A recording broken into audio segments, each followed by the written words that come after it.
Okay, gentlemen, look back at where we started here. Okay? Remember how to solve these absolute value equations? I gave you a little recipe step, if you like. Rewrite the absolute value as a piecewise function. That's the first thing you should do. Okay? Then you have to look at the different parts of the domain, and then you have to key point, replace the absolute value with the appropriate piecewise function. Then it's just algebra all the time, and then solve and check. Okay? It's the same idea when you do these other ones. The hard part with example number 6 is that your piecewise function is a little bit more messy.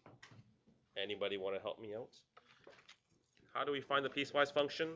Let me suggest to you the first thing we should do is find those breakpoints. Okay, so find the breakpoints or the invariant points, meaning let the stuff inside the absolute value equal to 0. Go ahead and solve. How do you solve this, dear friends? How about factor out the x? What do we get? X equals to 0 and x equals to 4. Okay. Now, if you can't automatically just write down your piecewise function right away, may I suggest that we go back to ideas of just graphing. And if I were to ask you to now graph y equals x squared minus 4x, what do you think that graph looks like? What shape is it, first of all? Line or parabola? Parabola. What are the x-intercepts for the parabola? Right, 0 and 4. Does the parabola open up or open down? Up. Good. So ladies and gentlemen, all that stuff from like chapter 3 right there has helped you do a quick sketch. Now, how does this sketch help you with figuring out the absolute value of this graph now? What did I say to you about absolute values? What happens to the actual graph? Stuff that's below the x-axis gets reflected, I'll say. Reflected above, yeah. If you like reverse, go right ahead. So this part stays the same, but here it gets reflected. Okay, so there's the graph of the absolute value of x. So my question to you is, how many pieces do you see here? 2, 3, probably 3. Okay. So let me now ask you to write the piecewise function. So based on your graph, let's go ahead and write your piecewise function for the absolute value of x squared minus 4x. You said there are 3 pieces, so I'm going to have 3 blanks. Let me describe the domain for each piece first. Okay. Let's take a look going from left to right. If I were to look at this part right here, this portion, what is the domain of that part? X is less than what number? 0. How about the stuff in the middle? What are the values of x for the stuff in the middle? Between 0 and 4. Good, right? Between your 2 x-intercepts. So here is if x is 0, and I'll put the equal sign in the 0. Okay. And then how about that last piece over here? Whee! What's the domain there?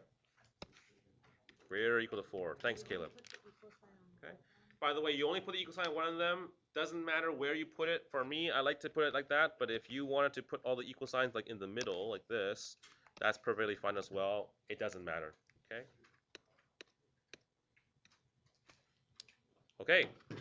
I like this. Now, here's your dilemma. What goes in the blanks? Which part gets reflected? Which part stays the same? If it stays the same, what do we do with the equation? Just keep it. If it flips, what do we do with the equation? Put a negative. So, less than 0, stay the same or reflected? Look at the graph. It looks the same, so I guess we keep it the same. So we'll just write down x squared minus 4x. How about the part in the middle? Flipped.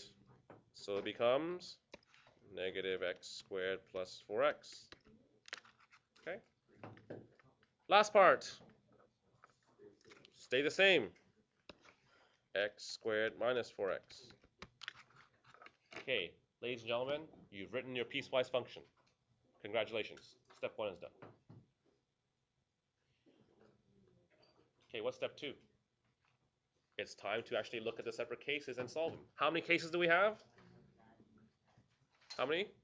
So how many different ways do we have to solve? 3? Okay. Wait a minute. Yeah, Amy, what do you want to say? Yeah, aren't the first and the third the same expression? So why do you want to do this 3 times? You can if you want for practice, but let me just say this.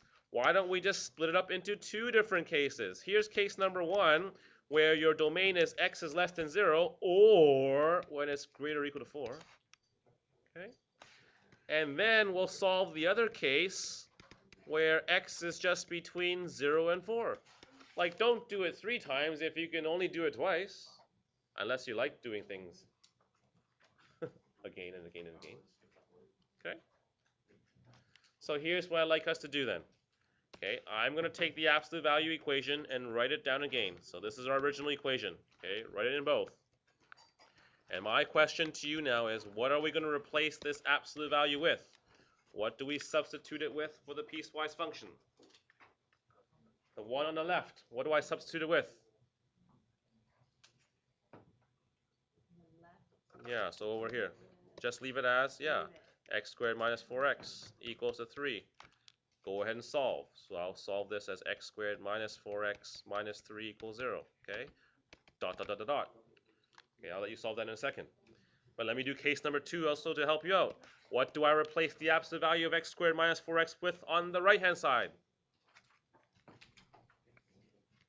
The negative one, right? Okay? And I will move everything to one side. And I'm going to ask you to solve this. Okay, ladies and gentlemen, I'd like you to go solve it now.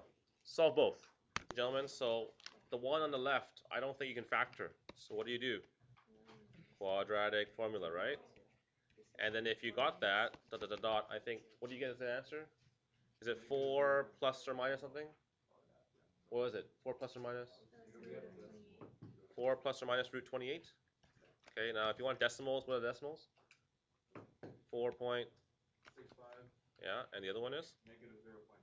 Oh my god. Rounded. They're both rounded. They're like 64 to 5. Did I forget to divide by 2 then? Yeah, okay. All right. There are your 2 answers. Now, do both of these answers work? Let's double check. You either check it by plugging it back into the original equation, or you just ask yourself, is these 2 numbers in the domain? Is 4.65 bigger or equal to 4, or less than 0? Yeah. Is negative 0.65 less than 0 or bigger than 4? Yeah. So actually, both these answers work. Okay, they both work. On the one on the right, I think you can factor, so I'll quickly show you this. You get x equals to 3, x equals to 1. Do they work? Yeah, because look, both of these answers are between 0 and 4, so they work. So guess what? No extraneous roots for this one. All 4 answers are correct. There's something going on. I know it. No, that's it. You're done. Really? Really? Yeah, I got it, and then I was just waiting for it. No. You think I'm some mean person that tries to trick you all the time. Where did you get that? Where did you get that idea from? Okay, ladies and gentlemen, you try 7. 7's exactly the same as 6. Okay, so you try it out on your own. Find the breakpoints, piecewise function, solve. And when you're done that, I'll give you some bubble tea. Hey, ladies and gentlemen, by the way, this one, if you are solving for the invariant points, I think you tried to do this, and many of you would have tried to do this, and you thought, I can't factor. You're right, you can't. So, time to use the quadratic formula right away. Okay, so don't be afraid, by the way. Don't be afraid of numbers that are not nice and whole. So in this case, what's this? 36 plus 48, that's 84. Can someone give me the decimal equivalent for these two? So that's a little bit easier. And the other one is? Good. Okay. Now, once again, shh, quiet please. Once again, if you cannot write out the absolute value piecewise equivalent function right away, my suggestion is once again sketch the graph, okay, and then figure out what the absolute value graph looks like, okay, and then now from there write out your piecewise function. So I'm going to actually make this a little bit easier to write out because there's only two parts. One part which is negative, one part which is positive. So in this particular example, I'm just trying to save you some time. Instead of writing 3 pieces, I'm going to write down 2. But in the domain, I'm going to combine 2 of them together. So I'm going to combine them together. So that just saves some room, and it also saves me some space. Okay? So that you can save space in the same time on a test. If you want to write things out 2 or 3 times, go right ahead. Okay? No, I don't think so. Case number 1. Case number 2. So of course, case number 1 will be the one where I make things positive. So I'm just trying to write this out for you. You used to have to go solve this. Once again, I'm not doing this for you because I've done enough. Okay? Go ahead and try to solve this one. This is x squared minus 6x minus 12 equals to 21. This one over here is negative x squared minus 6x minus 12 equals to 21. So go ahead now and try to solve these two, by the way. And then I'll come back and give you the answer in a bit. I'm going to take someone else's answer here because I don't want to do it. But I actually did it already. Well, why do it again? Final answer, Quadratic Formula once again. Lovely song. I hope you sing it many times. Sing it to sleep. Okay. Okay, you get that. Now, if you want the decimal equivalent, what's 3 plus or minus root 42? Can someone shout it out for me?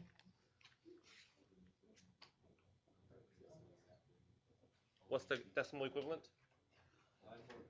9.48. And also negative 3.48. Okay, now if I were to compare these answers to my domain, I think they both work. So yay, yay, yay. Okay. Now doing case number 2, I will distribute the negative. I think I already simplified this. So Rebecca, I guess I skipped a step. It should be 6 plus or minus root over 2. Okay. For the case number 2, I guess if you're looking for tricky stuff, the only tricky part about this one is when you solve this, what do we get? X minus 3 squared. So therefore, you only have one answer. X equals to 3. Does 3 work as well? Yes or no? Yes, it does. It's in that domain. So there you go. It's all good. Done. Okay? All right. Ladies and gentlemen, you want some bubble tea? Turn the page.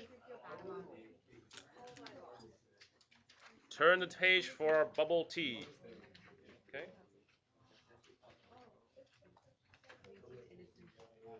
Okay. I promised you bubble tea. Here it is. A bubble tea question. What? What? All right. How many of you want to work for me at my bubble tea store? Okay. Now, ladies and gentlemen. Oh, hello. Here's what happens at my bubble tea store, okay? I've got a machine. It fills these containers of bubble tea. There's 16 ounces, okay? 16 ounces. Big bubble tea, okay? After the bubble tea containers are filled, another machine actually weighs them. So I'll take it and I'll weigh it, okay? If the container's weight differs from the 16-ounce weight by more than 10%, meaning if I got 10% more or I got 10% less, you know what? I, as a store owner, will not sell it because that's just bad, okay? I will just drink it myself, okay? So what happens is I want consistency. I want all my customers to have something that's very, very consistent, okay? Now, the error that I can have is a 10% window. I can have 10% more or 10% less, okay? So here's what I'd like you to do. I'd like you to do 2 things for me. I want you to set up an absolute value equation, meaning I want you to write the equation now. To find the heaviest, the largest weight, and the lightest weight, the smallest one, that I can continue to have before I reject these bad bubble teas. Okay, so my question to you is, what's the largest weight I can have? What's the smallest weight I can have so that I can still sell those types of bubble tea? Now, I tell you this, finding the answer to this one is much easier than writing out the absolute value equation. So let's try to find the answer first. What do I mean when I say heaviest and lightest. From 16, how do I get the heaviest answer? Plus what? 10% of the original amount of 16, right? That will give me the highest or the heaviest. How would I find the smallest? I wouldn't do times 0.86, but think about it. 10% going up to the top. What's the other way then? Minus. So it's plus or minus. Okay. 16 plus or minus 10% of 16 will determine the heaviest and the lightest weights. So let's just do this calculation. What's 10% of 16? 1.6. Good. So we have 16 plus or minus 1.6, so that becomes 17.6 ounces. I guess that's the heaviest weight. And then what's the lowest one? 16 minus 1.6. I guess that's 14.4 ounces. Okay, that's the lowest possible weight. Okay. Now, we're not done yet, ladies and gentlemen. Okay, so those are the answers, the actual hardcore numbers. But I asked you to also set up an absolute value equation. So now I'm saying, hey, you've got the answers. Come up with the equation for me. Now, let's figure this out, okay? Before we do this, can I get you just to put down your pens, okay? And just watch. Okay? What does this mean when I say the absolute value of x equals to 2? On a number line, what does that mean? From 0, I go what? 2 to the right. And I also can go 2 to the left, right? Okay? So the absolute value of x equals to 2 means, tell me what numbers, okay, have a distance of 2 from 0. That would be 2 and negative 2. Well, what if I did something like this? Absolute value of x minus 1 equals to 2. Now let's think about this. What does this mean? Can someone solve this for me? What are the answers here? Just solve it. You get x minus 1 equals to 2. X equals to what? 3. What's the other answer going to be? Well, I guess x minus 1 could be negative 2. So what do we get here? Negative 1. So as a picture, listen up, okay? This is important. As a picture, we're starting at 1, and I'm saying to you, hey, let's go 2 units to the right of 1. So the answer here is 3. Let's go 2 units to the left of 1. So your answer here is negative 1. Okay? Now, what am I saying to you here in our question? Once again, don't write this down. Just watch. Why are you starting at the 1? I just made up the number 1. Okay? Now, my question is this. Here's my number line for the bubble T question. Okay, just watch. Don't write this down yet. Just watch. What's that middle number for the bubble T? It's 16, right? I want everything to be close to around 16. So here's 0. I want to be 16. And then what did you tell me? The heaviest is supposed to be 10% more than 16. So we did all those jumping things. And what number do we get when we do the jumps? 17.6. Good. So that's plus 10%, right? Or I think it was 1.6. What about going to the left? 14.4. What do we do there? We subtracted 10%, which means we minus 1.6. Okay, watch. Don't write anything down. Watch. How does this picture down here compare with this picture up here? And then can you come up with the actual equation that describes this picture? Well, let's take a look. Where did this 1 come from? Oh, look, that's this middle value. So what do you think is going to happen with the one down here? 16. So I guess what's my absolute value for this one?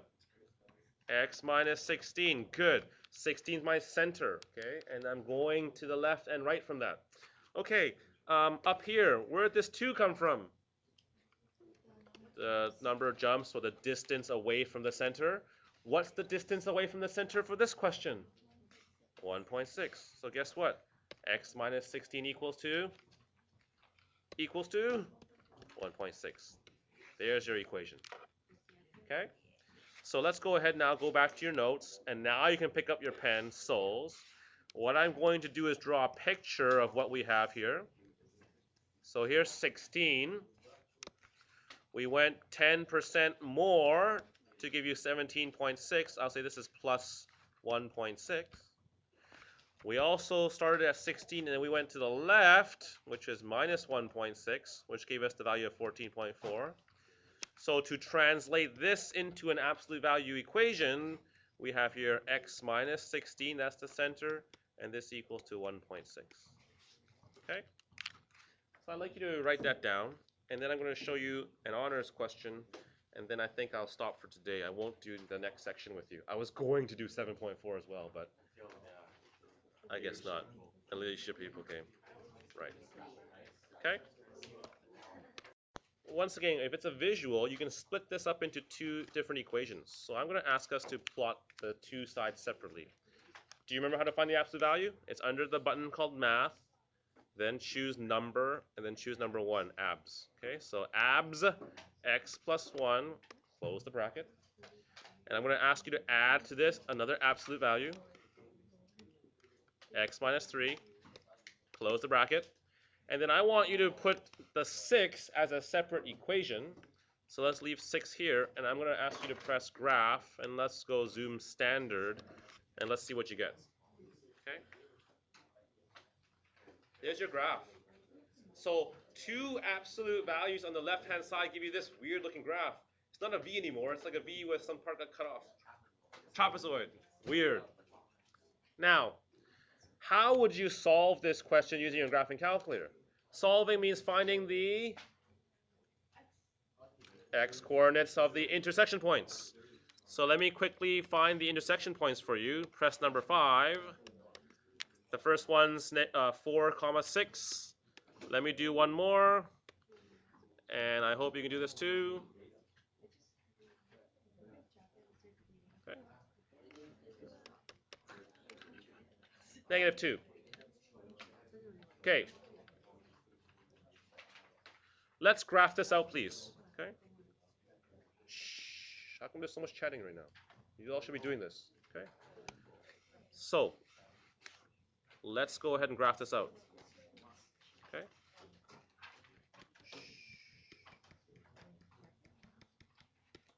Okay. So here's your axes. Please sketch this out, and it's just a quick sketch once again. So something like that. And then we have the graph y equals to 6, something like that. And I believe you found the intersection points are 4, 6 and -2, 6. Thank you, x minus 3. You're right. Okay.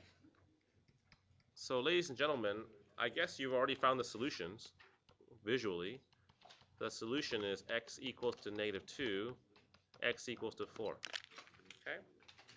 Now, I'm going to show you how to find this algebraically as well. Okay? And guess what? We're going to use that piecewise stuff again.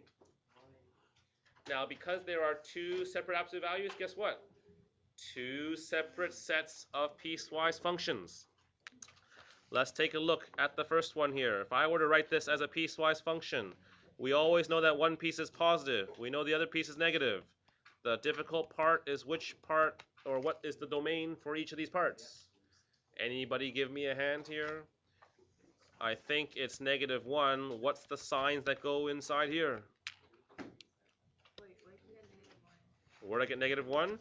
I made the inside of the absolute value equal to 0 to find the breakpoint. So x plus 1 equals 0, x equals -1. I'm doing this, Aileen. Right? Yeah. Can someone help me out with the inequality signs? What do we have here? Which one's bigger? Which one's less? Do we really have no idea? If you have no idea, visualize, please. There's the equation. Woo! Okay. What's the absolute value look like? Reflected. This part's reflected. Woo woo. Which part stays the same? To the right of the breakpoint or to the left of the breakpoint? To the right. So stays the same. No change. To the left, there is a change. So we make it negative. Okay? Okay, ladies and gentlemen, do the next one here. Because we've got 2, right? X minus 3, negative x minus 3.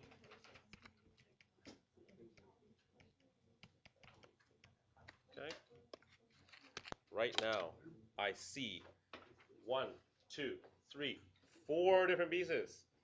So how many cases do you need? 4. But let me ask you to take a look at the visual picture that we just drew. Do you actually see 4 pieces? I don't see 4. I only see 1, 2, and 3. So what happened there?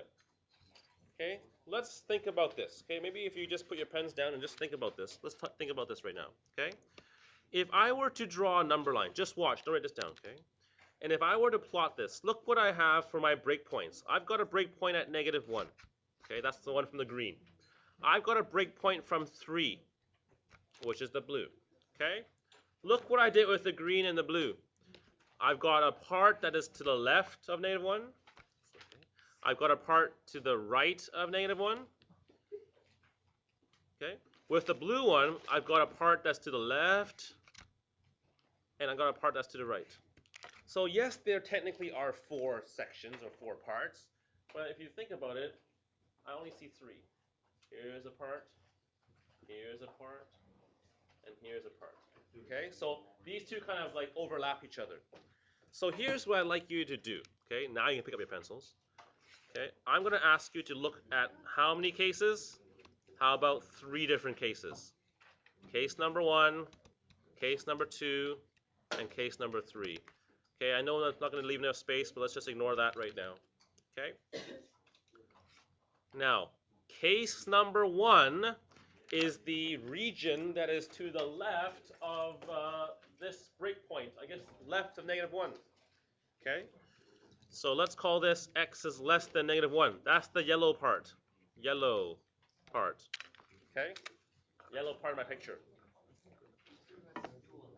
What's case number 2?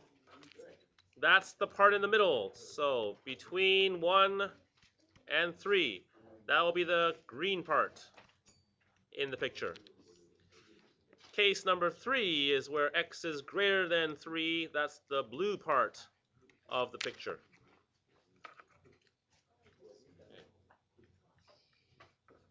Okay, we're almost done. Okay.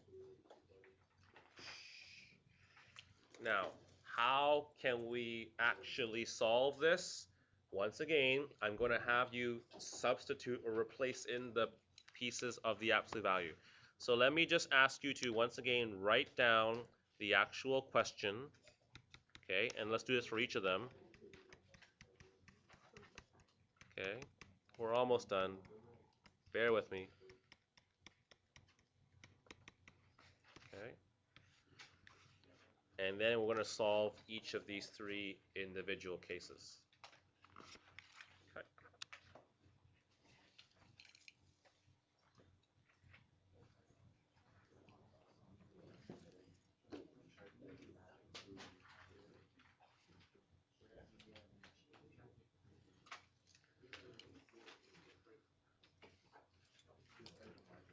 Okay, ladies and gentlemen, once again, let's look at the picture.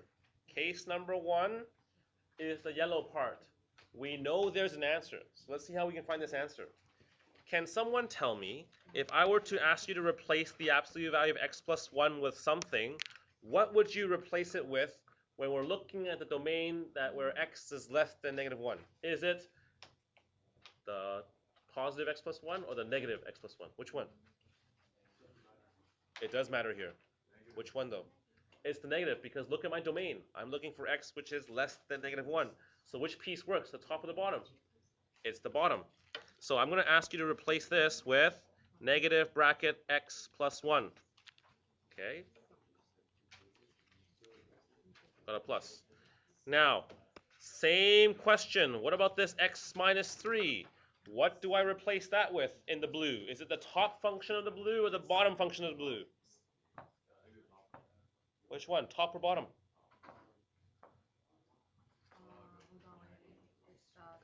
Look at my domain once again. X is less than -1. Which part here is less than? Yeah, bottom. Bottom. Okay. All right, now let's go ahead and solve this. Shh. Let's distribute and solve. Negative x minus 1 Plus and minus, by the way, just becomes a minus. So minus x plus 3 equals to 6. Go ahead and solve this. That's negative 2x plus 2 equals to 6. This looks good. Negative 2x equals to 4. What's x?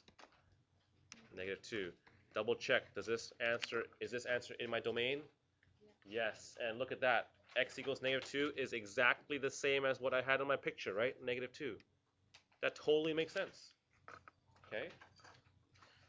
Now, you're going to have to do the same thing for the other parts. So let me at least finish off the first line in both case 2 and case 3, and I'll let you try to finish this off at home so you can confirm that the answers are negative 2 and 6.